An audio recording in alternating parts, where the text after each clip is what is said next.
Good morning. I'm Islamorada Councilman Mark Gregg, and we're coming to you this morning from Lower Matacumbe Beach on Earth Day. And we're going to talk about Green Turtle Beach here, and we're with our Environmental Resources Manager, Peter Frezza, and the village's designated and permitted turtle walking person, Sandy Williams.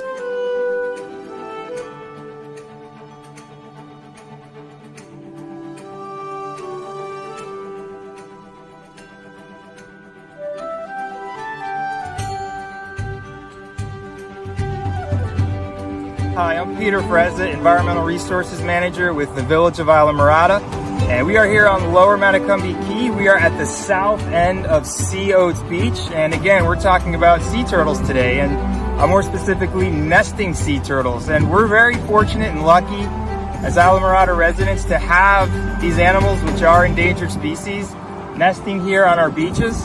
And as you look back here on the beaches, the reality is the beaches here are our backyards. So there's not much habitat. So these animals are nesting on private property. They're crawling right up into people's backyards. So we want to take protective measures. There are things we can do as residents and visitors to really make it a more beneficial area for these turtles for the success of their nesting. I'm Sandy, and myself or one of my group is on this beach every morning at sunrise looking for nesting sea turtles. If we find a nest, we mark it so that people won't interfere with it. And every morning we're up and down this beach, and the part that is right next to the highway, the village installs a silt fence for us to keep the turtles from climbing up onto the highway because they're attracted by the brightest light on the horizon. And if that brightest light is the headlight of cars on the road, then that's the way they head. And conversely, in front of the houses down here, if the homeowner has on very bright lights, they will head toward that instead of back to the ocean.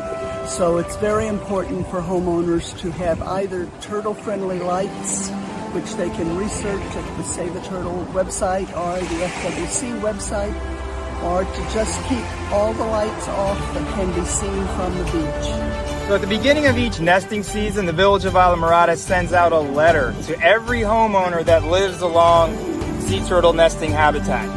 And within that letter, we describe our regulations within our code of ordinances. And the village has a pretty thorough set of regulations within our code which are meant to protect these nesting sea turtles. One thing we certainly want people to know is that construction activities are prohibited on the beaches during the nesting season, and that does include construction vehicles, trucks, bobcats, things that could disrupt the sand and disrupt the turtle nest. Construction material is not allowed to be stored on the beaches during the nesting season. As well as landscape material, debris, garbage. It is not allowed to be stored on the beaches during the nesting season. Popular beach items, you see like a kayak in the background, beach chairs, umbrellas, things that people would normally leave out, they need to be brought in nightly. And the reason is as these adult sea turtles are coming out of the ocean, if they run into one of these obstacles, an unnatural obstacle, they will leave. They will go back out and not nest that night.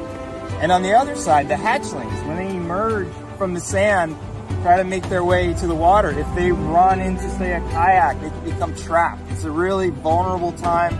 It's an important time for a hatchling sea turtle. After it comes out of the sand, it needs to be able to make its way to the beach unobstructed.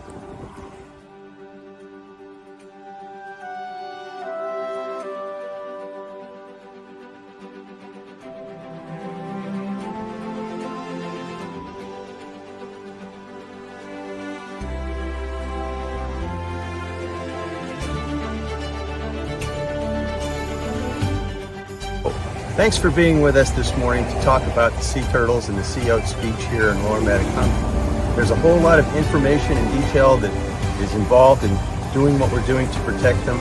You can get more detailed information if you visit our website. There's a full page about sea turtle nesting and protective lighting and things that you can do if you see a sea turtle nest or an injured turtle. So please visit our webpage for more detailed information. Thank you.